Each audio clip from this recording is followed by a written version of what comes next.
What if the secret to perfect parenting was admitting that none of us have a clue? The truth, we're two real moms figuring it out in real time and keeping it real along the way. Each episode, we're calling BS on perfection and bringing you raw combos with parents and professionals who aren't afraid to go there. Because what if the real parenting hack was dropping truth bombs instead of pretending like we got it all together? Let's get into it. Welcome back to season 6. Looking a little different here. We're doing at least the camera's working this time. Yes, the camera's working because the last time we tried to do this virtual, we turned it off. I turned it off, and then just corrupted the whole thing. Yeah. Yeah. But even just doing it virtual, I think you were up in Philly. We tried to do another virtual one, and we could not get it working at all. Oh, that's right. Yeah. So I did a little research. We got a little bit. We got some new equipment to be able to do this more virtually because obviously we've taken a long break, and I was like, how can we just get content out or get these episodes out like one after the other? Because there's a lot going on between both of our lives right now. Yeah. And it's just we were having trouble like getting together. Yeah. So I was like, Which is so crazy because we live like 15 minutes away from each other, and it's just not easy to get. It's scheduling. Yeah, I mean, this edition's almost done, but it has taken up. There's just little things in the background I did not anticipate that I'd be doing every day. That's just kind of crazy, and then obviously newborn, all the things. And then it's just been we have not been on the same schedule. So we also want to be like talking about things as they're happening. Like today, we're gonna get into some current events stuff that's going on. We want to kind of like discuss it. And it doesn't make any sense when we're recording 3 weeks in advance. We want to be able to just jump on the mic and talk about it. So I think another thing we're going to be doing is just like mini episodes. Yeah. Real life, real time. Because Brittany and I are just constantly sending stuff back and forth. Like, let's talk about this. Let's talk about this. And I think we just need to jump on and talk. So yeah. And timing is just so tough. Like I'm literally at my lunch break at work and you're in the middle of construction. So with a baby sleeping right here. Yeah. And Easton has lots of snacks and TV out there. So we're making it work. But yeah, anything been going on with you that you want to update anybody on? Nope. Oh, okay. You have mostly the stuff going on. Mine's just like boring, like work stuff. But yeah. I guess the throes of like just being postpartum with now going from 1 to 2. I think overall, it's easier than going from 0 to 1. But there's just been those trials and tribulations, like with Harlan. I don't know if I really talked about it that much on Instagram. I don't think I've talked about it on here at all. But like the tongue tie situation. If you decide to get it clipped or lasered, just maintaining that was really, really hard the first few weeks on top of construction, on top of trying to breastfeed.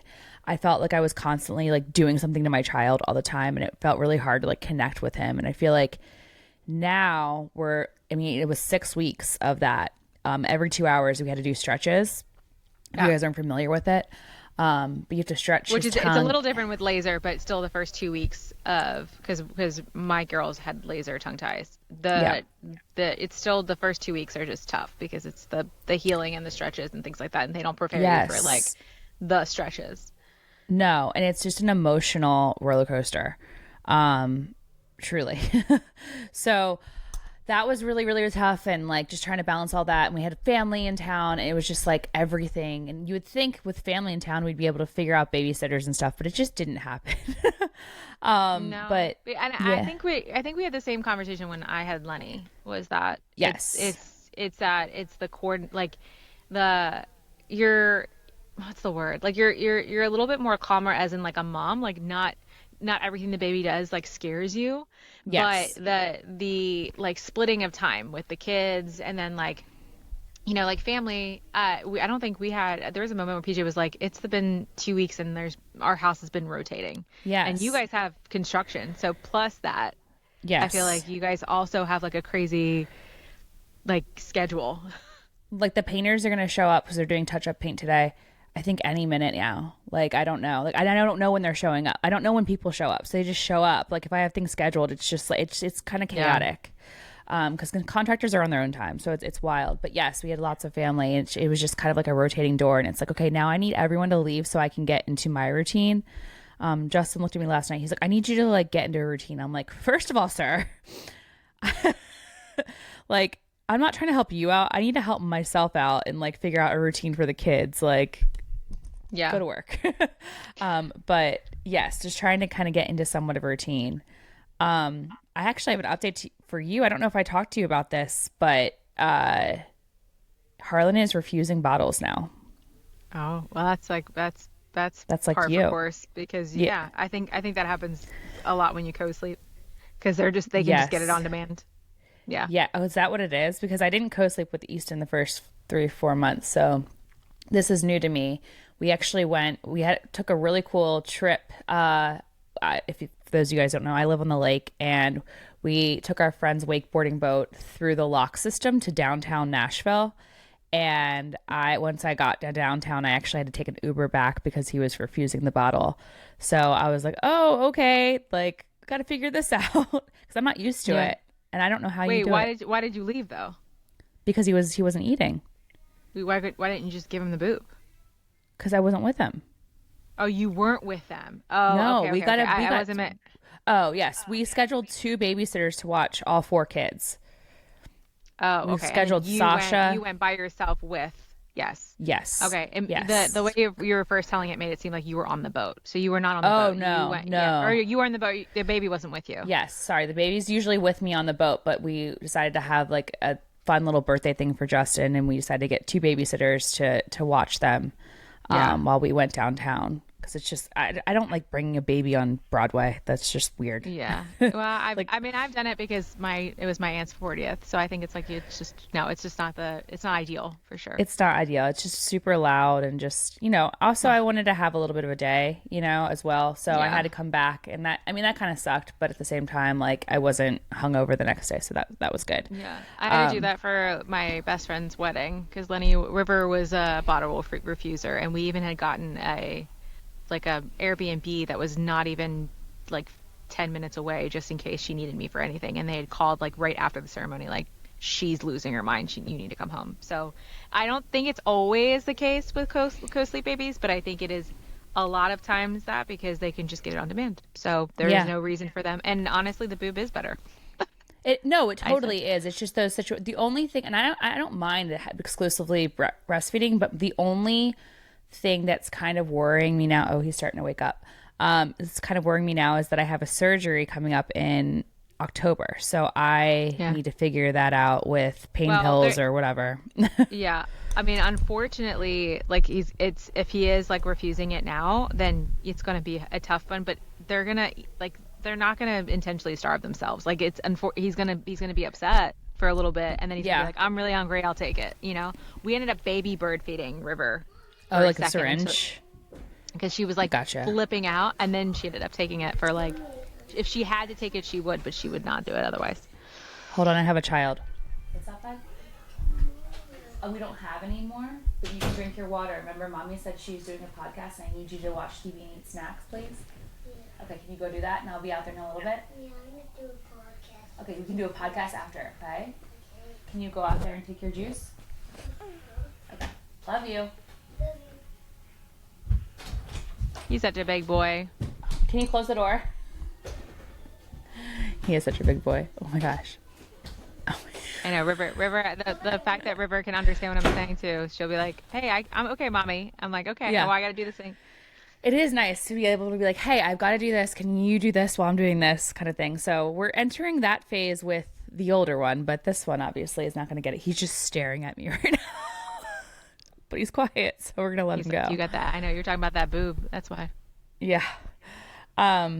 Anyways, so that's kind of what's been going on. And co-sleeping. We've been co-sleeping a lot. Pretty much the entire time. So he doesn't know anything different, and I absolutely am obsessed with it. Like, it's like my new. I like tell everybody. I'm like, just co-sleep. It's much easier. Which is so funny, because you were like, we were the opposite when we first started. You were like, oh, you sleep train. Yeah, you didn't co-sleep with Easton? I started at 4 months with him. I was pro co-sleep, and you were like, you did sleep training. Oh, yes. So we didn't really sleep train. Like, I didn't sit there and like make him like let him cry. I never let him cry it out. I made it when he was ready to go to the bed, then he went to bed. If he ever comes in our room, I always let him come in our room. Like, I never send him back to bed. Sometimes, like, when me and Justin and I want to like have a minute and like watch a show, like we'll put him in his bed if he falls asleep in our bed. But like, I never like went through like a rigorous sleep training schedule. Oh, got it. Okay. It's been very much like he's let it, or like he's been like, I want to go sleep in my bed. Like, that's when he would go. But yeah, now, yeah, they're all 6 of us are in the bed. I'm talking the dog and the cat. Like, it's a full bed. But waking up and just seeing them like just interact is so cute. Like, as soon as I get out of bed to go pee in the morning, Easton's like rolling over to find the baby. Like, it's just so cute. I had to be like, wait, stop.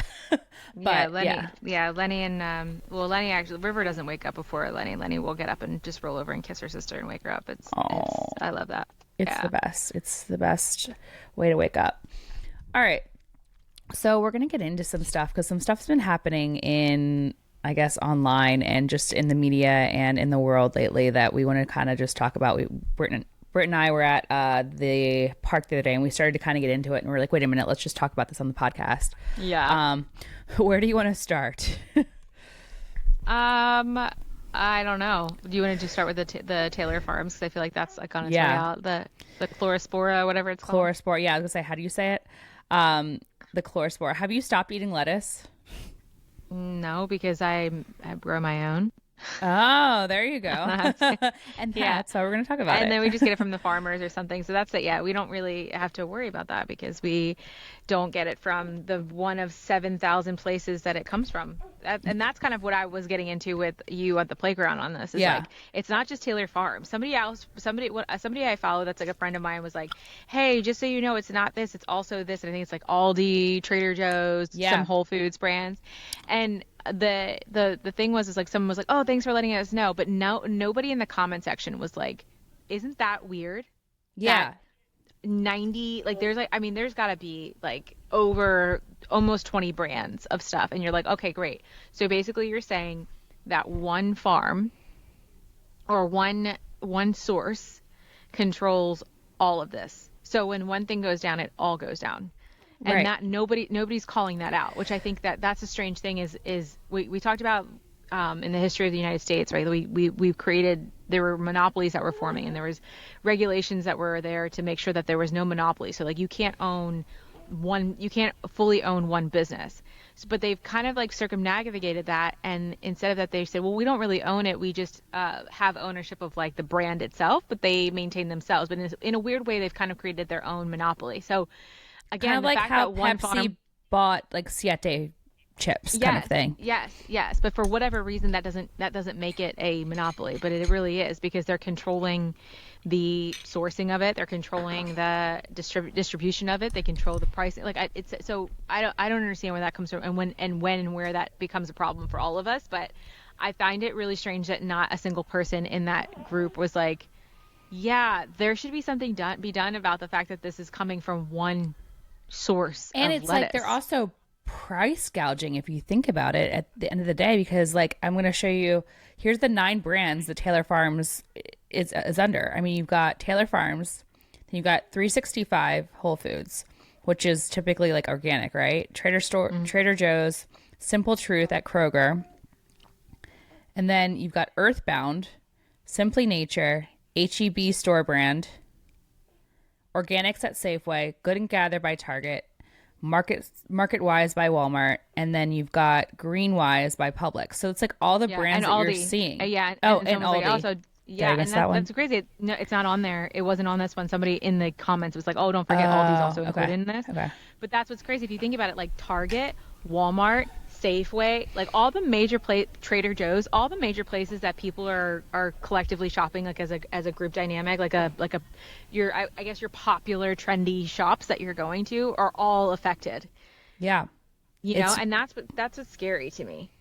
Yes, it is scary. I actually asked chat, I was like, hey, like what can I eat? Like which one should I try and go to? There are a couple. So like if you guys do have to have lettuce right now, I mean, it's like you said, it's kind of on its way out, but like Organic Girl, Fresh Express, Dole, Man Packing, and Costco also has some different ones. They actually have those brands there. So like I would say go to Costco because that's where you're gonna find them. But it's just so wild. Like you sit there and you think about it, and like you said, like no one's asking like, hey, if like the whole grid goes down or the world shuts down, like we only have one source. Like that's a problem.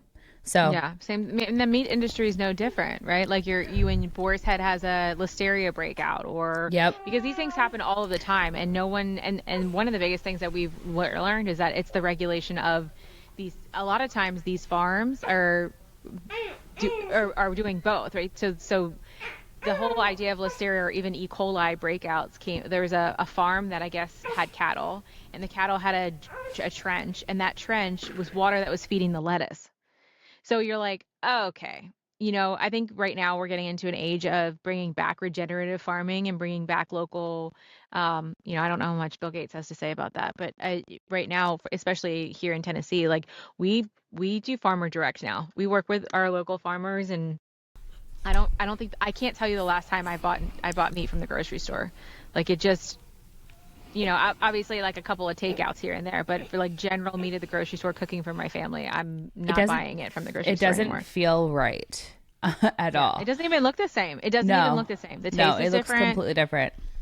And that's what I think really scared me was when we started doing like pre-bought meats. We were like, hey, the taste and the texture and the visual is just so completely outrageously different that like regardless of whether there's a reason like good or bad for it, we're just gonna stay over here. Right. And it's not truly, to me, sometimes not that much more. Like I go and get if you go and you look at the grocery store meat, like at Publix, it's like organic grass fed is like $10 to $11, and then I go right to the farm right down the street, $12. Like $1 more. Like yes, it can get pricey. And also they've come out to say that like pasture raised is not really like there's no regulation on these grass fed pasture raised, because you could easily say that like someone was talking about pasture raised chicken eggs. I can't remember which podcast I saw it on, but they were like, yeah, basically they're in the same environment. They just have a door that they open, and they can go in and out. But a lot of times the chickens don't even go outside, right? They just don't, whatever. But because that door is open and they're free to roam for that hour or whatever time frame they give them, because of that they can call it pasture raised. And the same thing with grass fed, right? There was a while where there wasn't a distinction between grass fed and grass finished, so it was just grass fed. So they were like, okay, well, a certain time of their life they switched and they put them on corn, but they've been grass fed for up to 70-80% of their life, we'll call it grass fed. And so the problem with these marketing tools is they're not really it's not really for the consumer. It's marketing, and that's the problem is when we're saying these things, are they being regulated because they're in the best interest of the consumer, or are they simply just buzzwords that like crunchy-ish people will tag onto because they're like, okay, well, it sounds better than this white egg and it's brown, so it's not whatever, maybe it's not bleached or whatever. And so you're starting to really like see the market turn to be like, okay, what does it actually mean? Because even there's a time when like GMO was a thing, right? And now I can't remember what that was not properly regulated, and so that kind of fell over. And they said the same thing with grass fed and organic. Like the word organic, what does that mean? When we look at that, who's the regulating agency, and how are they regulating it? So yeah. It's crazy out there. It's wild out there. It is. Have you seen that guy that goes and I think I sent you one that he did on breast milk, but he goes and he takes like unhealthy things and makes them look healthy with branding. Like we'll put them in like a can and make the can look super healthy. And then like, so he just did one that like is like making breast milk look unhealthy. And it's just wild. Like it is. Yeah. It's all a marketing play. I'll have to find the video and we'll have to do like a clip about it. My favorite thing about that is that if you look at the comments, people are actually not even just because he does all that stuff and it's really cute, like cool to see like how he can market. He's basically showing you how anything can be marketed during consumption. Right. But in the comments, people were so lit up about the fact that he labeled it vegan because it's a mammal milk. Yeah. But he was like, technically, ethically speaking, it would be. But I was like, no, I guess but it's just so funny. Like something that is not real, that it was just like for fun marketing, like, hey, this is how I can do this, and they're so bent up in the comments about how, like, the vegans were like, it's not vegan, and you're like, okay, it's not a real product, bro. That's what you're it's focusing not a real on. Like, yeah. Calm down. It's okay. It's not real. But yeah, gosh. it's just eye opening, and then kind of look at the world differently. Can we just go back to like glass bottles with like a little bit of a label on it? It doesn't have to be all fancy, and just like that be it, right? You know? Yeah. Well, I think the problem is that we're at a crossroads between, we want transparency. Hold on, I'm gonna put him on the boob, but keep talking. That's okay.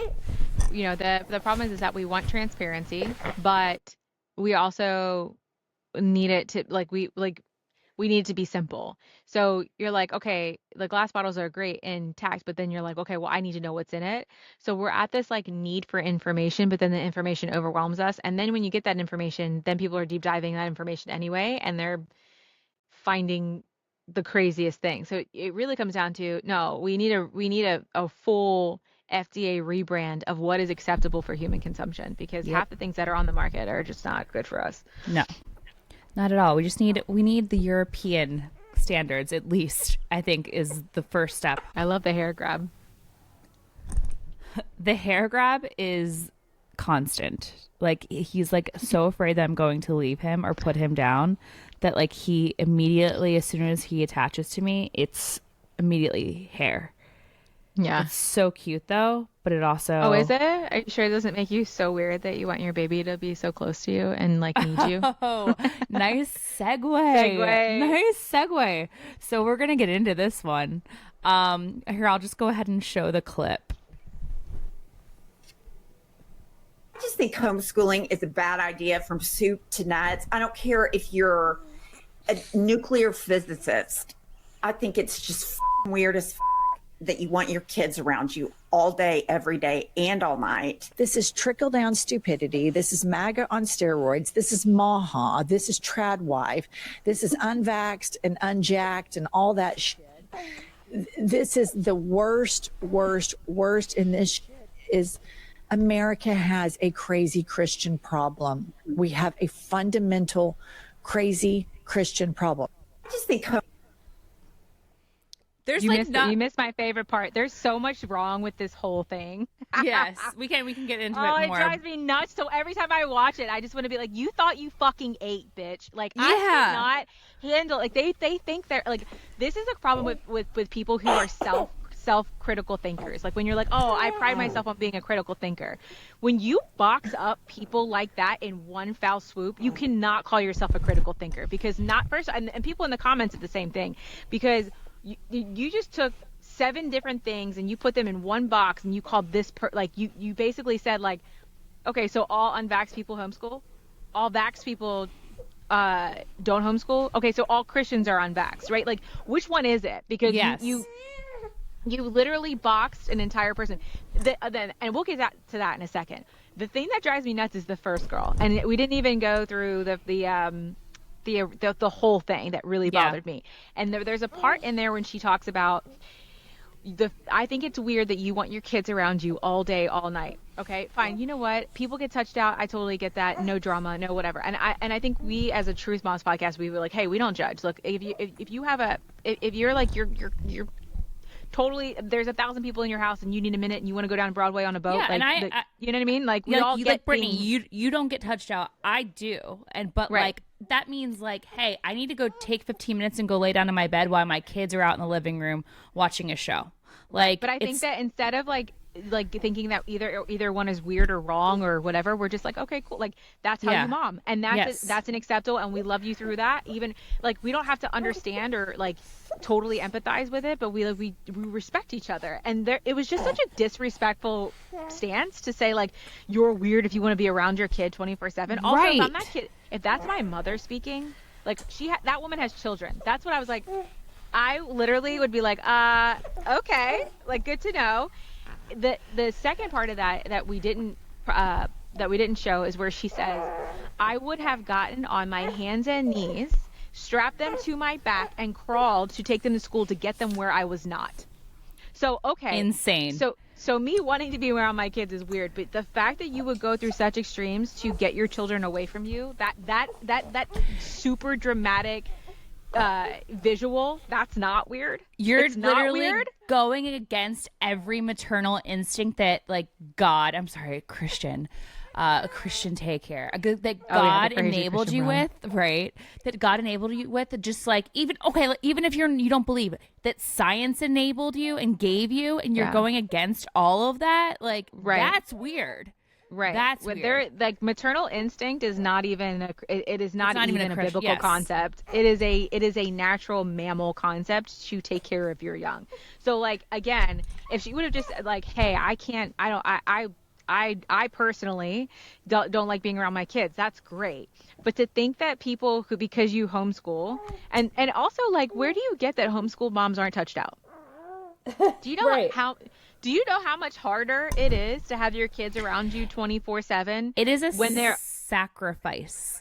Yeah, it's 100% a sacrifice. Like, to never have, like, I think we talked about this before with the big idea of, like, stay-at-home moms, like, doing nothing, and you're like, no. Like, the fact is that I don't get a break. Even when my husband comes home, he needs a break, or he needs to digest from work, or maybe he has 15 minutes, and then we're making dinner, and we're getting the kids ready for bed, and then we go to bed, right? And then we're co-sleeping. We're with each other 24/7. There's no break. Right. So it's just like, and like, that's my prerogative. That's my choice. If it's not yours, then, like, why are we? I don't know. It's just wild to me that we're making it such a political thing. You're politicizing motherhood at the end of the day, when it's like, no, like, it has nothing to do with politics. It's like, sorry, I love my kids, as he's screaming. Also, like, that's the crazy thing. Is like, okay, so all of us are MAGA all of a sudden because we, like, want to be around our children. That's such a radical concept to wanting to be around your children. And you know what? I don't disagree, though. I get where they were coming from, of saying, like, it is an extremely hard thing. So River and I, we decided, right, because she had a hard time in, like, a care situation. Like, she does not like to leave me, right? Lenny is going to take off. Like, Lenny is a public school kid through and through. Not that I don't think we'll start out with public school. We'll probably start out with private, but, like, she's a social creature. River needs me 24/7. And so whenever she was put in a situation where she had to separate from me, it caused her a lot of anxiety. So we're going to take it slow when we're doing a homeschool hybrid, right? And that's not saying that I'm a dipshit teaching another dipshit. That's saying that I'm going to take on half of her schoolwork, and I am going to put myself in a position to train and teach my child the things that she's learning at school. I'm getting more homework out of this. You know, I have to be there. Like, it's not like the 10-15 minutes of homework and checking them and then handing them off to somebody. I have to be present and involved. And if that's weird to you, I don't know why you parent. Like, I'm not saying, like, the course of, like, whether it's public, private, whatever, like, in any course of action that you take for your child's education, you need to be involved. You don't just set it and forget it. It's not a freaking crock pot. You know, you don't just hand them off to somebody who spends more time with you than your child. Let's say if your child does full-time school, right? Like, in a full-time school system, they're there from, like, 8. Like, they start in August now. They don't even start in September. They go from, like, 8 to 3 or 8 to 4, and then they may have some other activity. So by the time that you're home and you're spending time with them, I think someone did the math, and it was like, you spend less than 3 hours a day with your child at that rate. No, I think it was like, after you bathe them and you give them dinner, it's like 35 minutes. It's something crazy. Right, that you have one-on-one time with your child, right? Right. Like, so you're like, right, so okay. That 35 minutes needs to be super intentional, and I'm going to guarantee you're probably on your phone. You know, and again, no hate and whatever, but if I'm telling you that I am now taking on all of her work, and I'm there with her throughout her education, and I am working with her on that education and taking accountability for her learning, that's a lot more to me than what this woman is saying. Like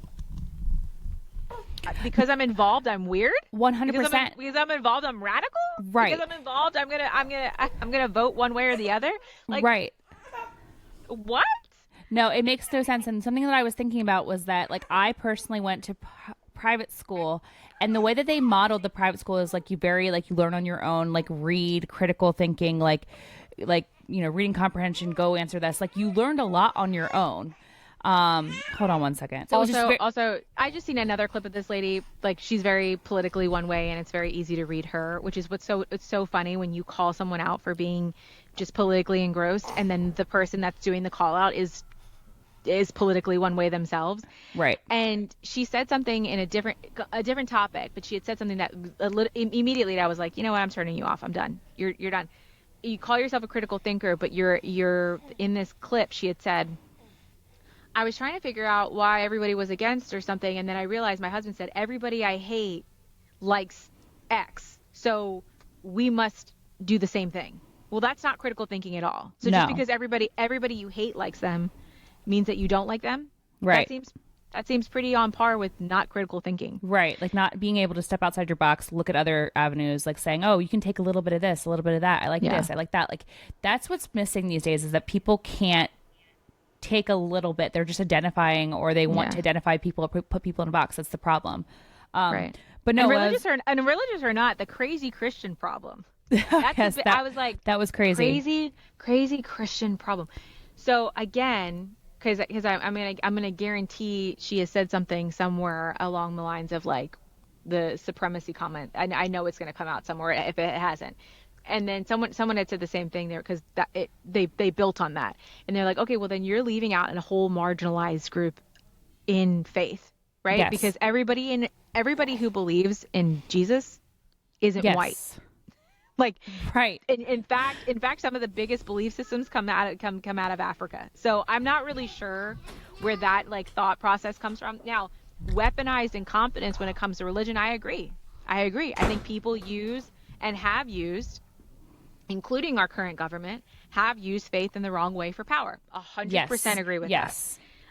But I don't think that you can throw everybody in a box and say because like I don't agree with this system of government because I don't like this person. Anybody who smells like that, whether it's about homeschooling, whether it's about vaxxing or unvaxxing, whether it's about, what was the other thing she said? Maha, because I want my kids to eat better. Yeah, like what is the problem? I still don't understand what everyone's problem is with Maha. Like I don't understand that. Like why is it such a negative thing? But go ahead. I would like to see that woman's refrigerator.